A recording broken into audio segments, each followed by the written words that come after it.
पिठल्याच्या थोडंसं आपल्याला chilli powder पण टाकायची आवश्यकता आहे। त्याच्यानंतर आपण टाकत आहोत सॉल्ट। सॉल्ट टाकल्यानंतर आपण आयदर वॉटर आधी टाकू शकतो किंवा जे पीठ मगाशी मी 1 वाटी दाखवलं ते भाजलेलं ते आधी टाकू शकतो। त्याच्यात आपण तेल न टाकता भाजलंय, त्याच्यामुळे त्याचा खमंग रोस्टेड असा वास तेव्हाच येत होता।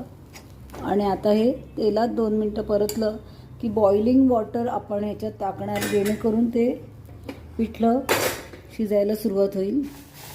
साधारण दिसत असेल तुम्हाला 1 वाटी पिठाला आपण 1 ते 1.5 वाटी बॉइलिंग वॉटर टाकलेलं आहे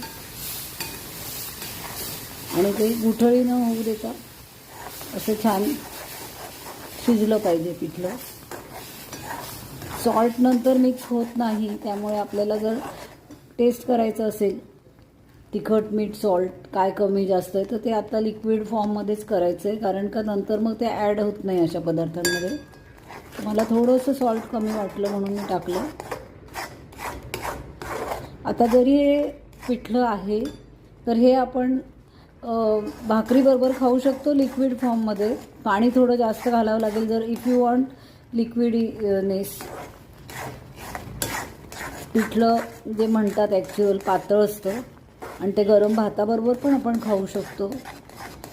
आणि गजानन महाराजांच्या पोथीत पिठलं भाकरीचा प्रसाद सांगितला आहे, तर त्या प्रसादाचं पण पिठलं अशा प्रकारचं थोडंसं पातळ असतं। परंतु आता आज आपण करतोय ते पिठल्याची वडी, झुणका वडी करतोय, त्यामुळे आपण काय करणार आहोत, याच्यात जे पाणी टाकलेलं आहे त्याचं कंप्लीट इव्हॅपोरेशन आपण करून ही एक प्लेट या ठिकाणी घेतलेली आहे। तर त्या प्लेटला मी ऑलरेडी आधीच अप्लाय केलं आहे ऑइल, कारण ती वडी जी आहे ती चिटकू नये ताटलीला म्हणून। तर हे ड्राय करत करत आपण काय करायचं, त्याच्यात हे पीठ थापून द्यायचं आणि साधारण 8 ते 10 मिनिटांनी जेव्हा ते पिठलं गार होईल तर तेव्हा आपण मग त्याच्या वड्या करायच्या।